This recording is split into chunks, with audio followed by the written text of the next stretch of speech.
Hello and welcome to another Impact Insights. It's a little bit different today. I'm very pleased to have with me a long-term friend and colleague, Matthew Cumber from Countrywide Surveying Services. Hello.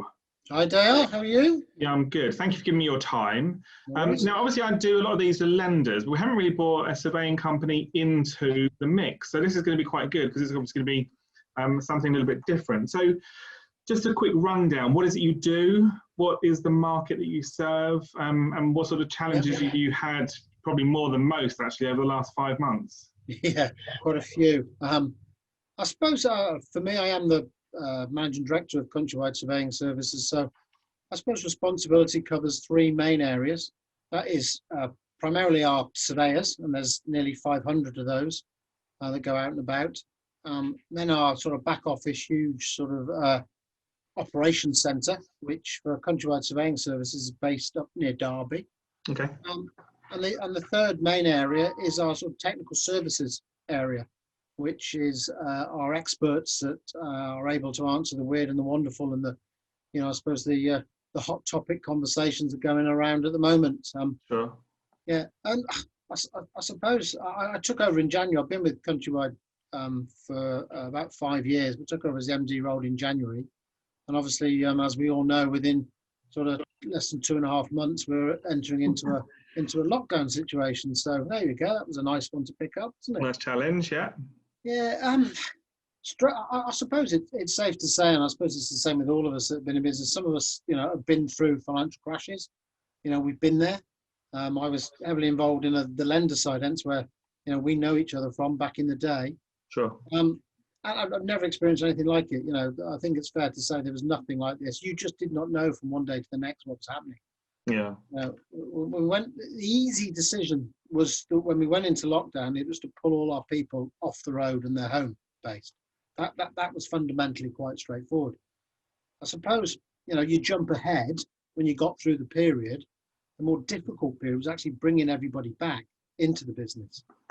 We took the decision to furlough at least about 75% of our people across all our three areas of our business. Because they couldn't go and survey properties, could they? So no, they weren't doing physical ones, but as we all know, there was a big shift towards a desktop approach, desktop valuation approach.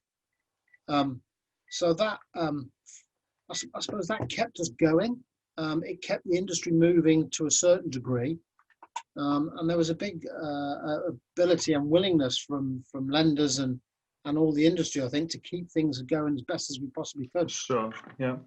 So it was real tough times. But I suppose the hardest, toughest bit was when we came out of it, when we had backlogs of pent up valuation instructions and survey instructions that couldn't be done as desktops. And you've got those cases that you need to do, as well as, I suppose, a euphoria when people had come out to lockdown who were then, looking at new properties and wanting to proceed and buy. So you almost like double bubble, really. You had a big backlog and all the new business coming in at the same time. And then they brought in the reduction in stamp duty as well, so just to add bits to the mix. Yes. Because we weren't busy enough already. Yes. Most of your guys have been home-based anyway, so I don't suppose there's been that much of a transaction for you, but I'm assuming you're very heavily technology orientated and that sort of guides you on a day-to-day basis. Yeah, it does. Our surveyors are home-based, as quite rightly said. Our office, there was 150 people in our office, all went, home. Those that carried on working had to pick up from home work environment. So I'm sure, as all of us experienced, some people were readily set up, like the surveyors. Our back office teams weren't. So, it's trying to, in that short period of time, provide them with laptops, provide them with mobile phones, just to ensure that, we can keep working. But technology is a wonderful thing. It's only as ever good as the person that's using it half the time. Of course. Yeah. And we've seen, I suppose, within our business, we have seen the biggest progression in terms of use of technology over a short period of time than in my sort of 5 years I've been here. We have developed new systems, new ways to use data very, very quickly, so that we can, carry out desktops during that period of time on a process that doesn't doesn't grind our colleagues down, with having to go on this website, that website. It's all in one place for them to do. So Sure. an interesting time period. Yeah, absolutely. And what is the sort of the consistency rate with regards to doing a proper AVM and it actually matching the expectations of either the purchaser or the remortgager? I mean, I think your get out really during with a desktop is that, and the agreement we had with a number of clients was that if we couldn't achieve the purchase price or the estimated value on the property, we basically put it on pause, waiting for us to carry out a physical. Do physical, okay, yeah. And then when physical's returned, you're back to your usual tried and tested methodology, which is there enough comparables there in the marketplace? Well, and that was one of the big problems as well, because clearly there's a massive reduced number of transactions gone ahead, and therefore your number of comparables that you've got access to is massively reduced over a short period of time. So sure. So that's changed recently, obviously, with the numbers of transactions that are now happening. So prices and the achievement of the values out there. The demand, as you know, has gone up. House prices have gone up. Valuers follow the market; they never lead it. They have to follow. So as long as those comparables are there to justify the prices, then that's how our people are proceeding. So in that respect, how many people are actually turning your guys away from doing the physical valuations because they're self-isolating or have got symptoms, or they might even be in a lockdown area? Is that happening quite a lot at the moment? It is, and again, it's one of those ones where day to day you're having to react. I mean, we kitted out all our people with PPE equipment, nigh impossible when you're coming out of lockdown to trying to get hold of the right level of equipment you need, but we wouldn't send our people out there if they didn't. And in those initial days, there's quite a lot of people who were nervous about people coming into the houses. Very, very understandable. We do a lot of valuations for equity release clients, older generation. So the older generation, obviously, obviously even more nervous. What we try to do as well is be more flexible, to be able to offer valuations where we go and inspect the property, but we basically do an external inspection without going in the property, particularly where people are making us aware that they are self-isolating. And it's sad things to say, Dale, but it's almost become norm. We set the appointment up on the phone, we ask the questions, the surveyor asks them again, anything changes, they let us know.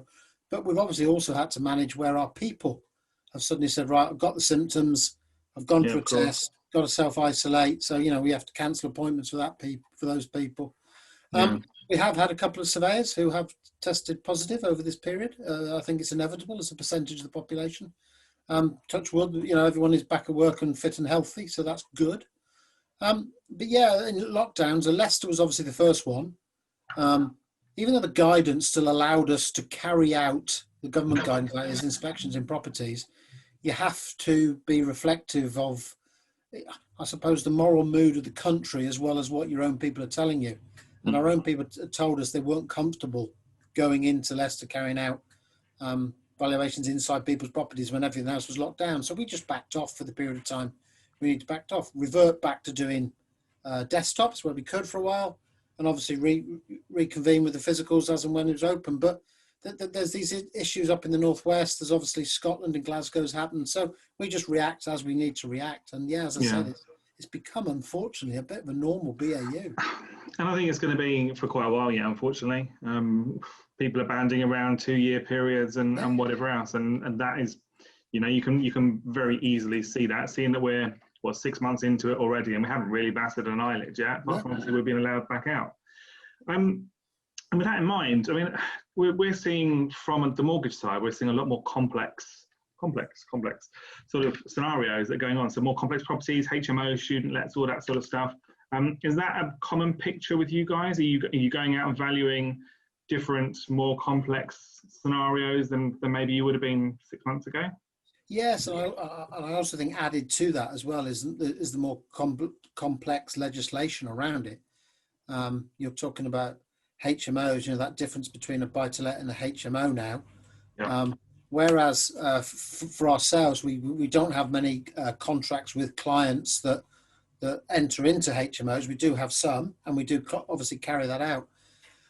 But I also think it's very, very important to make sure that where there is complex properties involved, is that you've got the right level of skilled surveyor to carry out that type of valuation.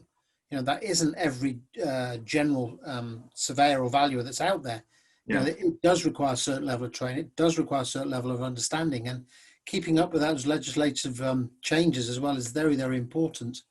But I think when we, you know, as we move forward out of this situation, and one of the elements that it's taught us is that I think clients have become a lot more comfortable accepting certain levels of risk now that data provide them. And what we're moving to, and will continue to move to, is more specialized areas. So if you know, your specialized areas of lending and your specialized areas of valuations as well. You know, just because, you know, you've got a general value that can carry out residential valuations on properties doesn't mean to say that that person can still do the same on a complex property. They can't. Yeah, So of course. you do need those experts. Yeah, absolutely. And I think that's across the board. I think even in you know, the more complex mortgage side of things, I think is definitely going down that same sort of route. You need an expert to understand all the different variations and complexities of it. With that in mind, with regards to, you know, your PI insurance, for example, is that now, have you seen or have your insurers been on to you already with regards to their worries and concerns about property prices, the risks involved in valuing properties and so on, and have they sort of given their view what will happen over the next 12 months? We luckily for us, we've finished our negotiations with our PI providers, and for us, the year ahead, I suppose, is covered. But up until that point, one of the biggest elements in the market at the moment that is causing concern for PI, it isn't just necessarily what the COVID situation could have created in terms of any sort of material uncertainty out there, but there's other elements such as cladding, you know, absolutely topical at the moment.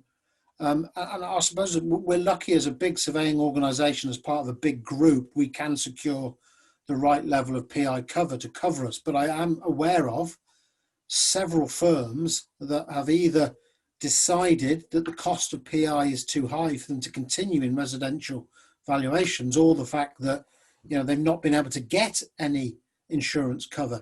So you are seeing quite a few firms pull out, you know, and that's very, very sad. But I think the market is becoming more constrictive.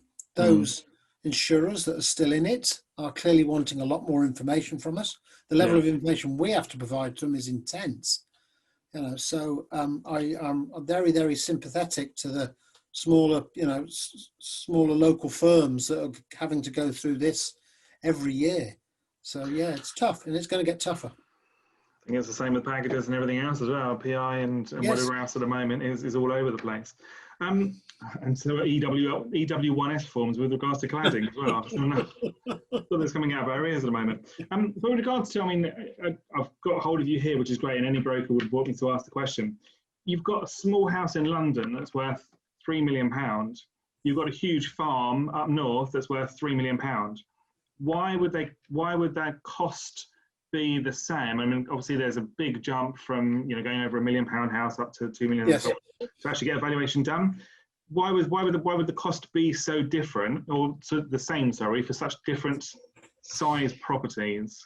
Yeah, I think legacy has always driven a lot of the contractual arrangements between clients and surveying firms, and it was always driven off the back of the purchase price or the estimated value being the cost of the valuation done. And clearly, obviously, southern prices are higher than most of the prices up north, so you know, you're paying more for a southern property. However, I have to say there's quite a few sort of mainstream sort of high street lenders that have now quite changed that model with more of an average fee. Some are looking at linking it to the number of bedrooms, because, you know, it has to be the fact that the PI element does hold a large part in terms of the cost. So, for example, on a £3 million property, if we get it wrong, the payout that we would do as surveying firms is obviously a lot higher on than it is on a £300,000 property. Of course. So, you know, we put a large money per property transaction aside against our PI for potential claims payout. So there's a little bit reflected in that. But I think the mood of the market, the mood of the industry will drive that pricing position more to a fair return for the level of work done rather than just driven off the purchase price. But we're not there yet. No, fair enough. I had to ask it as I got you right in front of me. Fair enough. The other point in that is, what do you think is going to happen to house prices over the next sort of 6 months to a year? Obviously, a lot more people are going to be made redundant when the furlough scheme ends, unfortunately, and other bits are hanging over us all at the moment. So what's your views on that? Again, it's one that you follow quite closely. You've seen, I think, both Nationwide and Halifax come out with their, price indexes in terms of increases.